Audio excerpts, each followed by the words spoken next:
The Dragster Profi 2.0 is a robust off-road motorcycle designed to excel in recreational and practical roles. Manufactured by the Russian company Stenoprom Group, this compact model is renowned for its durability and adaptability to extreme conditions.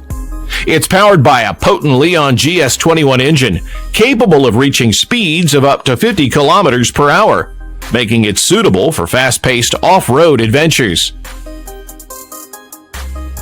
The motorcycle weighs a manageable 88 kilograms and features a fuel tank capacity of 3.6 liters, ensuring sufficient range for extended outings. One of its standout features is the dry centrifugal clutch, which allows for smooth and reliable starts.